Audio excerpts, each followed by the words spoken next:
Halo pemirsa, berjumpa lagi dengan kami di One News International TV One News Call. Krisis politik di Kiev memuncak setelah Presiden Volodymyr Zelensky memecat Kepala Staf Andriy Yermak. Beberapa jam setelah rumah pejabat kepercayaannya itu digeledah lembaga anti korupsi, memperdalam skandal korupsi yang mengguncang Ukraina.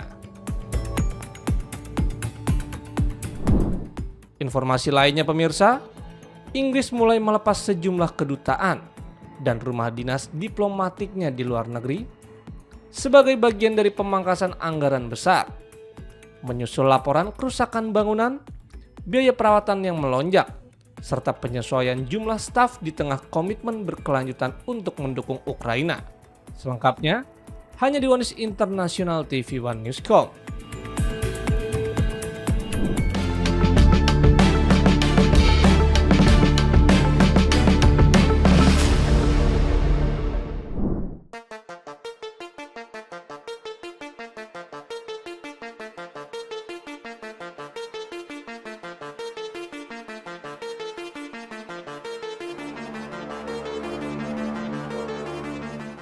Industri penerbangan dunia menghadapi gejolak besar setelah Airbus menarik 6.000 unit A320 untuk perbaikan mendesak.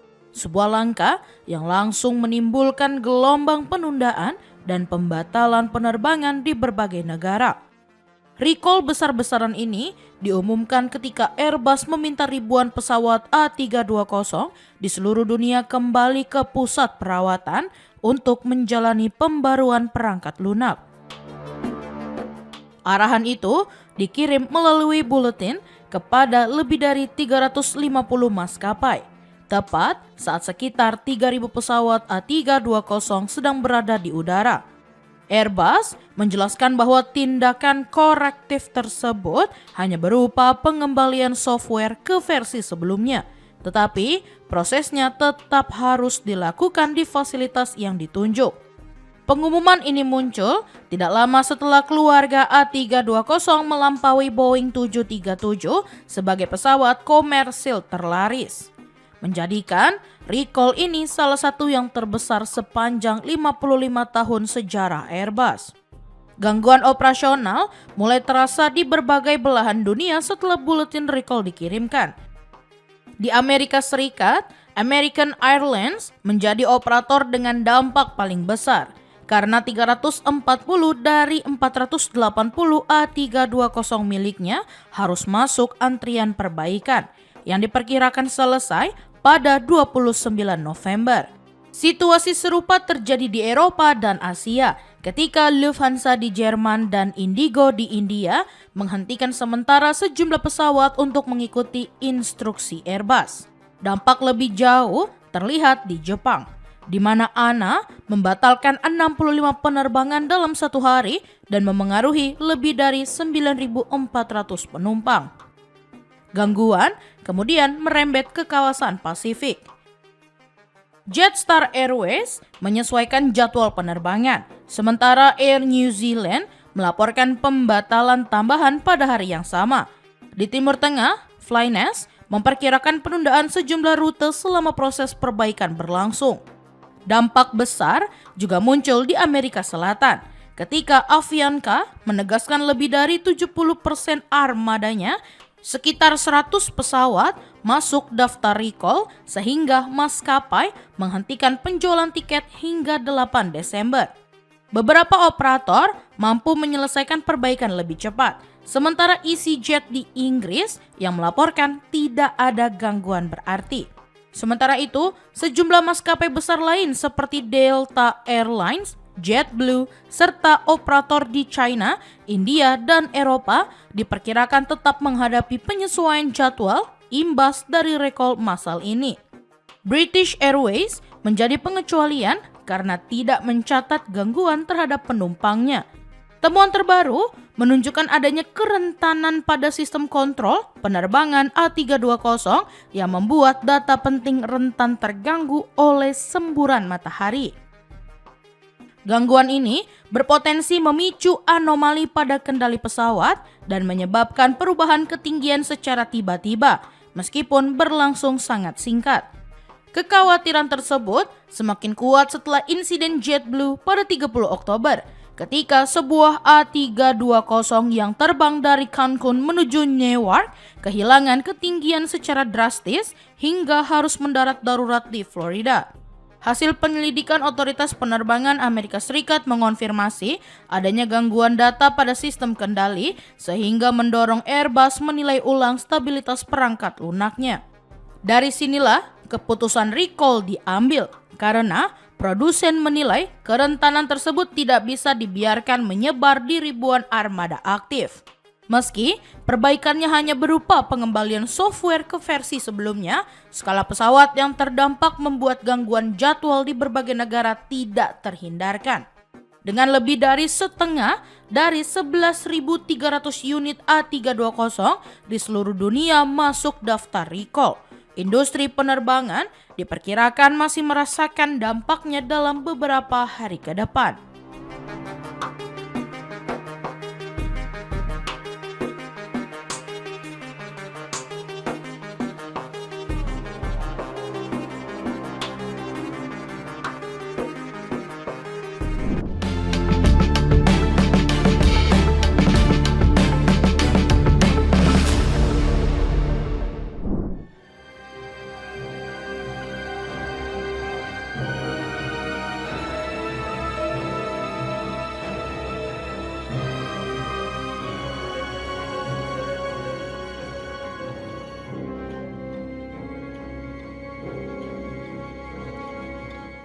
Krisis politik di Kiev memasuki fase baru setelah Presiden Volodymyr Zelensky resmi memberhentikan Andriy Yermak, kepala staf sekaligus orang kepercayaannya yang selama ini memegang peran sentral di lingkaran pemerintahan.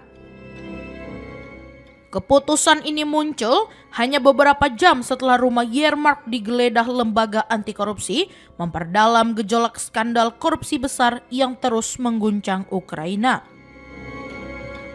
Gelombang penyelidikan korupsi yang meluas di Ukraina kini mencapai figur paling berpengaruh di sekitar Presiden Volodymyr Zelensky. Andriy Yermak, kepala staf yang selama ini dikenal sebagai tangan kanan presiden, menjadi sasaran penggeledahan oleh Biro Anti Korupsi Nasional atau NABU dan Kantor Jaksa Anti Korupsi Khusus atau SAPO. Media lokal Ukrainskaya Pravda menjadi pihak pertama yang merilis foto operasi tersebut, menggambarkan sekitar 10 petugas memasuki kompleks kantor Yermak di kawasan pemerintahan Kiev. Yermak mengakui bahwa kediamannya turut digeledah dan menegaskan bahwa ia bekerja sama dengan penyidik. NABU juga mengonfirmasi pelaksanaan beberapa surat perintah terkait Yermak, meski detailnya belum dibuka ke publik. Penggeledahan itu berlangsung di tengah penyidikan besar-besaran terhadap pengusaha Timur Mindich, sosok yang dituduh mengatur skema suap bernilai besar di sektor energi. Kasus ini telah menjerat 2 menteri serta sejumlah pejabat senior lain, baik yang masih menjabat maupun yang sudah meninggalkan posisinya. Tekanan publik meningkat setelah nama Yermak berulang kali muncul dalam berbagai laporan media terkait dugaan penyalahgunaan kewenangan di tingkat tinggi. Zelensky sempat mempertahankan Yermak dan menolak desakan agar ia dicopot. Namun, situasi berubah cepat pada Jumat malam ketika Reuters melaporkan bahwa Zelensky menandatangani dekret untuk memberhentikannya hanya beberapa jam setelah penggeledahan berlangsung.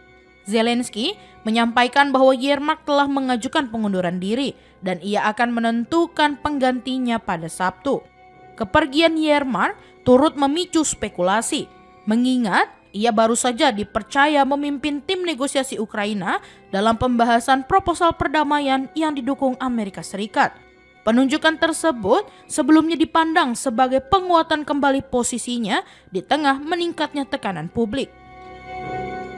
Di saat yang sama, Zelensky tetap menegaskan dukungannya terhadap jalannya penyelidikan dan telah menjatuhkan sanksi terhadap Mindich yang diketahui melarikan diri dari Ukraina sebelum penggeledahan dilakukan. Beberapa analis menyoroti bahwa dokumen sanksi itu mencantumkan kewarganegaraan Israel bagi Mindich, sehingga memunculkan pertanyaan baru mengenai konsekuensi hukumnya. Kedekatan Yermak dengan Zelensky terus terjalin jauh sebelum keduanya memasuki dunia politik. Berusia 54 tahun, ia dikenal luas sebagai sosok yang membantu merancang strategi kemenangan Zelensky pada Pilpres 2029. Ketika sang presiden maju sebagai kandidat outsider di panggung politik nasional. Dari Moskow, Presiden Rusia Vladimir Putin menanggapi perkembangan ini dengan menyebutnya sebagai bukti bahwa Ukraina dijalankan oleh kelompok yang memanfaatkan kekuasaan demi keuntungan pribadi tanpa memikirkan kepentingan rakyatnya.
Presiden Amerika Serikat Donald Trump mengisyaratkan negaranya segera melancarkan serangan darat ke Venezuela Jumat 28 November 2025. Target serangannya adalah dugaan jaringan perdagangan narkoba yang dalam beberapa pekan terakhir rutin diperangi Amerika Serikat.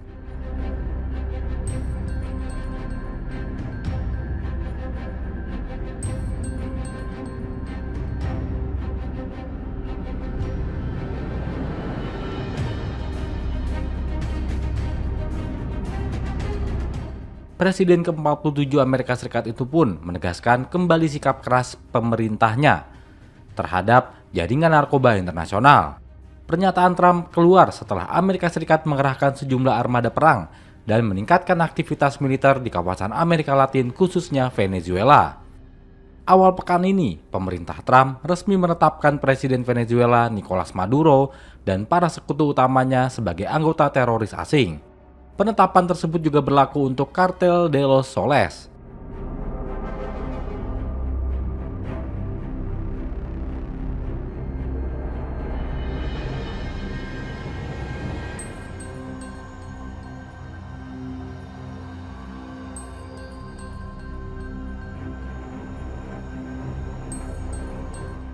Istilah yang menurut sejumlah analis mengacu ke pemerintah Venezuela karena diduga korup, bukan kelompok kriminal terorganisir. Status tersebut memberi wewenang bagi pemerintah Amerika Serikat untuk menjatuhkan sanksi tambahan terhadap aset dan infrastruktur yang terkait Maduro. Namun menurut pakar hukum, penetapan status ini tidak serta-merta memberi otorisasi penggunaan kekuatan militer.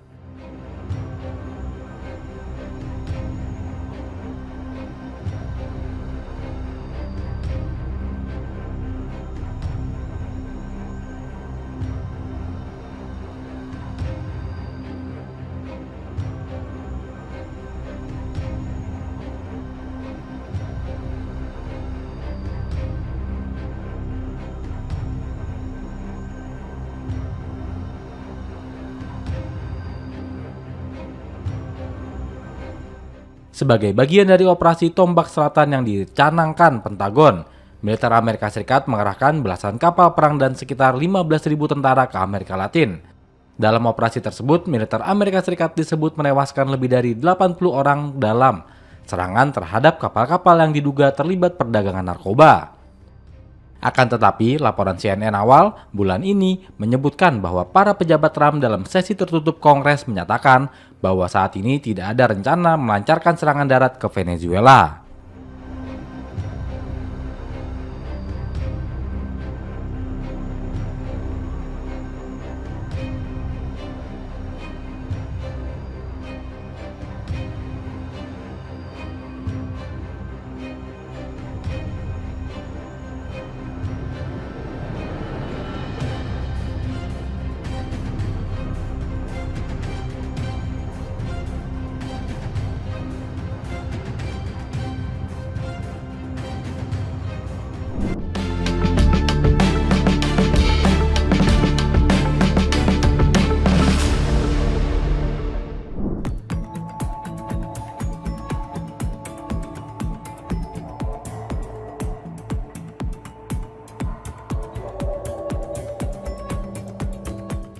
Pergerakan militer Amerika Serikat di kawasan Karibia meningkat tajam dalam beberapa hari terakhir.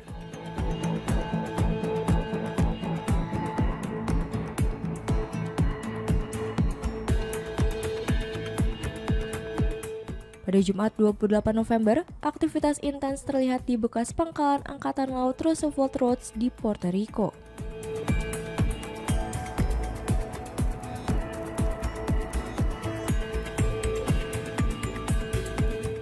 Berbagai pesawat tempur mendarat dan personel menurunkan peralatan, menandai eskalasi pengerahan kekuatan yang sudah berlangsung sejak Agustus.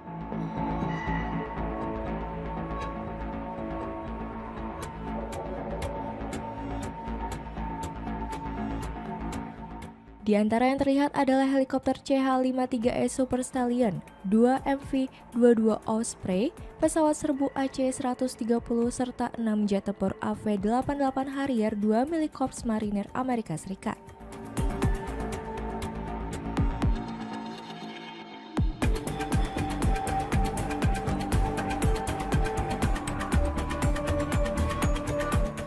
Roosevelt Roads kini menjadi salah satu pusat operasi utama Amerika Serikat di wilayah Karibia.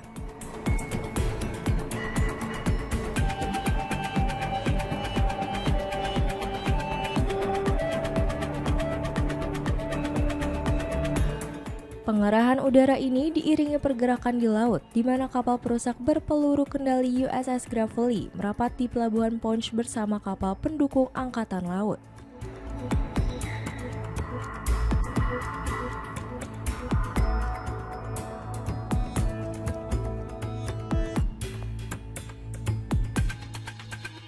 Washington meningkatkan kehadiran militernya di dekat Venezuela di tengah memburuknya hubungan Presiden Nicolas Maduro tentang kemungkinan operasi anti narkotika berskala lebih besar.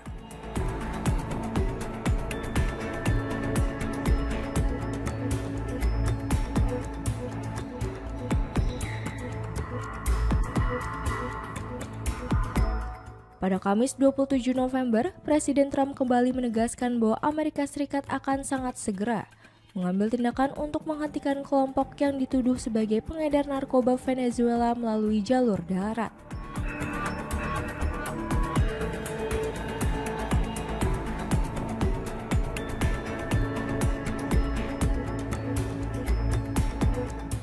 Ia mengklaim Amerika Serikat telah menekan penyelundupan narkotika lewat laut hingga 85% dan operasi darat akan segera dimulai.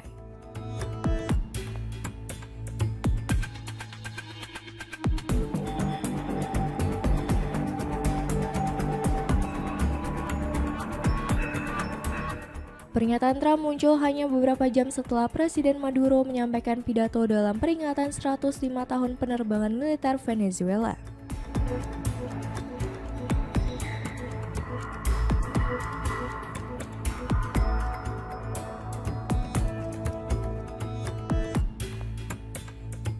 Di hadapan jet tempur F-16, helikopter dan atraksi udara dengan bendera nasional.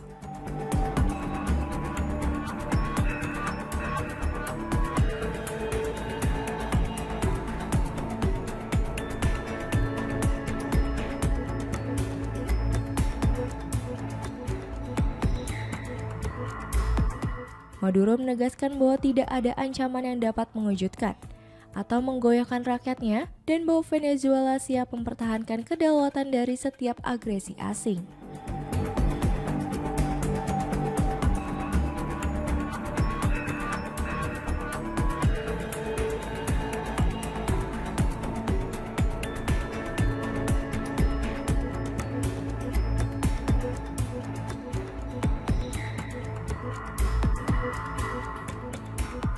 Dalam beberapa bulan terakhir, ketegangan meningkat tajam dan Amerika Serikat telah meningkatkan operasi di Laut Karibia dengan dalih memberantas jaringan penyelundupan narkotika yang mereka kaitkan dengan pemerintahan Maduro.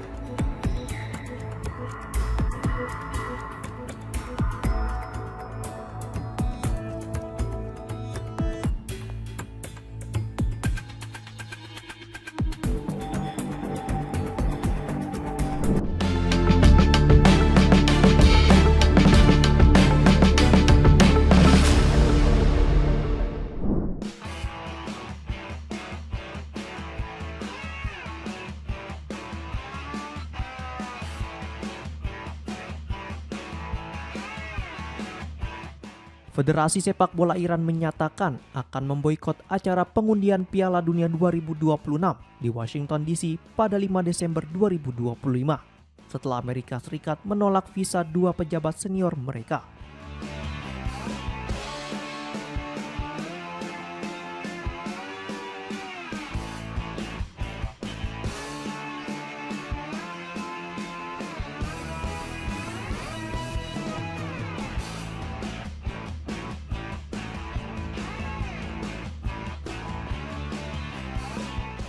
Salah satu pejabat di Teheran menilai penolakan itu syarat muatan politik.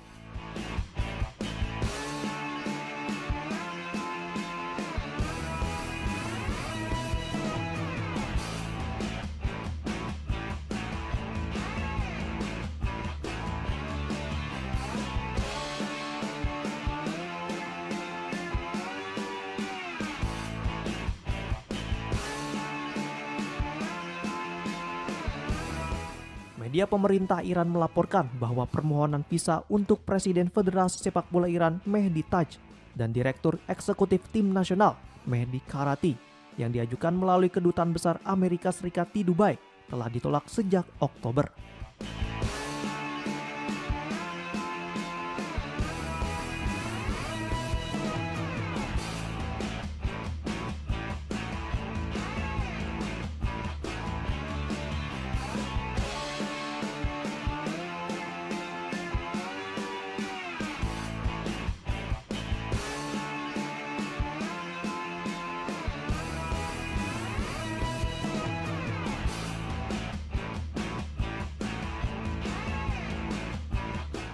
Sementara itu, media olahraga Verzestri menyebut pada Selasa 25 November 2025 bahwa 4 pejabat lain dalam aplikasi yang sama justru mendapat persetujuan visa, termasuk pelatih kepala Amir Galenoy.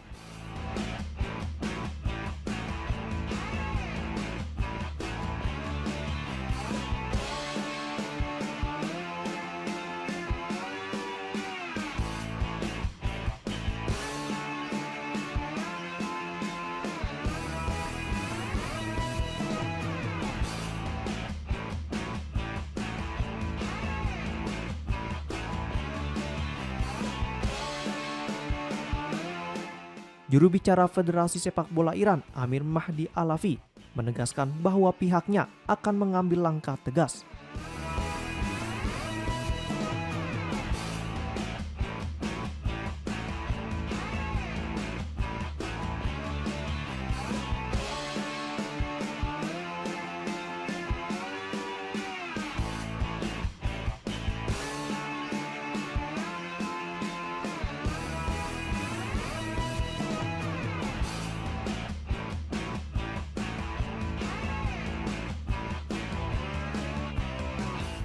Menurutnya, jika seluruh delegasi mereka tidak diberi izin masuk ke Amerika Serikat, Iran akan memboikot acara drawing Piala Dunia 2026.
Inggris memutuskan melepas sejumlah kedutaan besar dan perumahan diplomatiknya di luar negeri sebagai bagian dari pemotongan anggaran besar.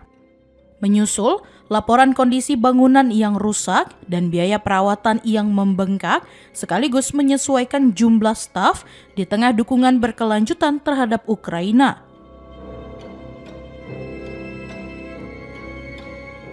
Kementerian Luar Negeri Inggris tengah meninjau portofolio global senilai sekitar 2, miliar pound sterling atau sekitar 3,3 miliar US dollar yang mencangkup lebih dari 6.500 properti di luar negeri termasuk gedung kedutaan dan perumahan diplomatik.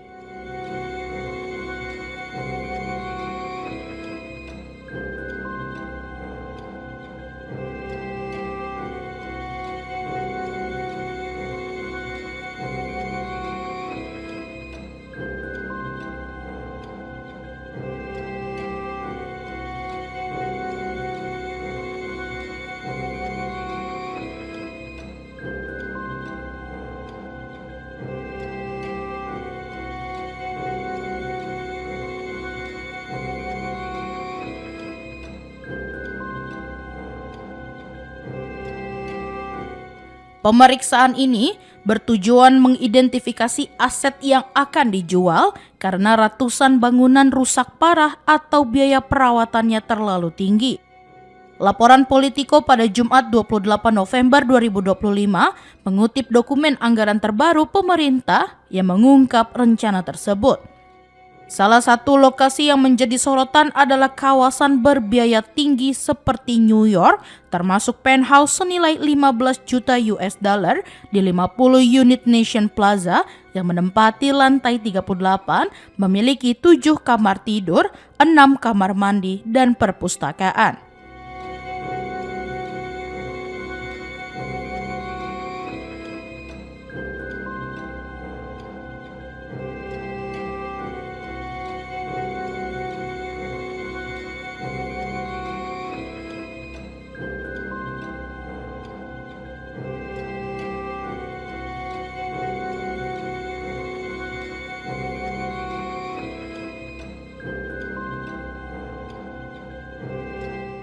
Kantor Audit Nasional dan Komite Akuntabilitas Publik sebelumnya menilai sekitar 15% properti luar negeri Kementerian Luar Negeri Inggris tidak aman atau tidak berfungsi optimal. Kementerian memperkirakan biaya memperbaiki tunggakan bisa mencapai 450 juta pound sterling. Selain melepas aset, Kementerian juga merencanakan pengurangan hampir sepertiga staf yang berbasis di Inggris. Staf yang terdampak ditawari pesangon, sementara proses penyesuaian ini diperkirakan akan mengurangi jumlah karyawan secara signifikan.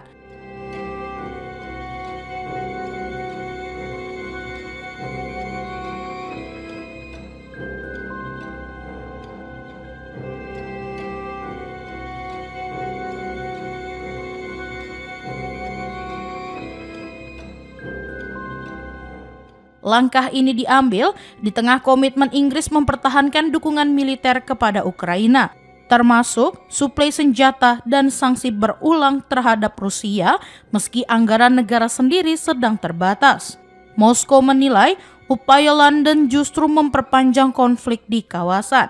Dengan lebih dari 250 pos diplomatik di lebih dari 150 negara, Kementerian Luar Negeri Inggris meninjau kembali skala dan lokasi jaringan globalnya, menyeimbangkan kebutuhan efisiensi dengan tujuan strategis diplomatik dan keamanan internasional.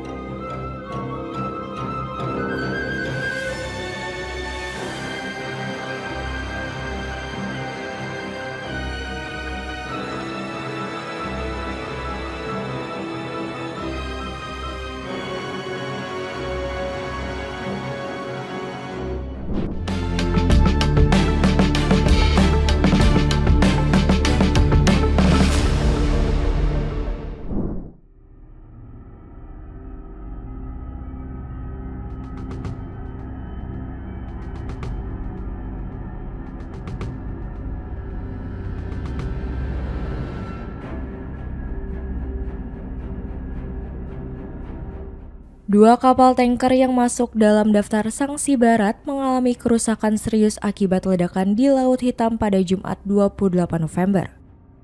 Otoritas Turki melaporkan bahwa insiden tersebut melibatkan Kairos dan Firat, keduanya berbendera Gambia. Kairos yang sedang menuju pelabuhan Novorisik di Rusia terbakar sekitar 28 mil laut dari pesisir Turki.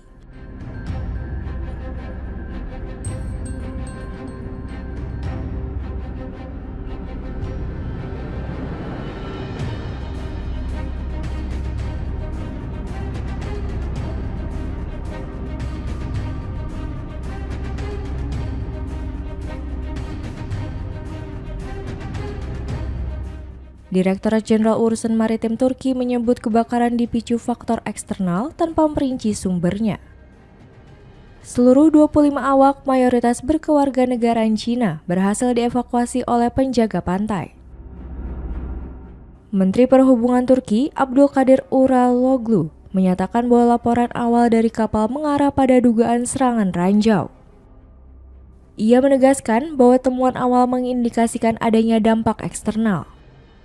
Insiden serupa juga menimpa kapal tanker Vitar yang diserang sekitar 35 mil laut dari pantai Turki.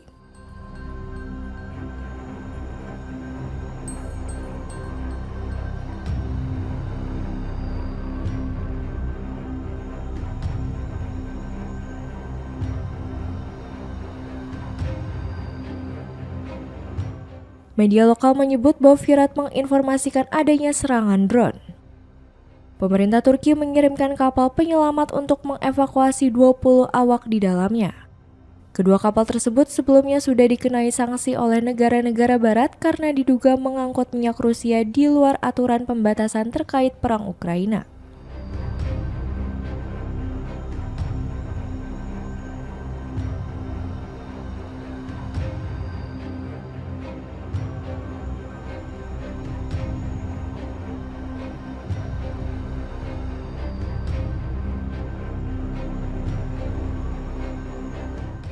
Rusia sendiri membantah mengoperasikan jaringan armada bayangan. Wilayah Laut Hitam masih berada dalam situasi rawan sejak pecahnya perang, dengan Rusia dan Ukraina saling menyerang aset maritim. Ranjau laut yang hanyut dari pesisir Ukraina bahkan telah mencapai area sekitar Selat Bosporus.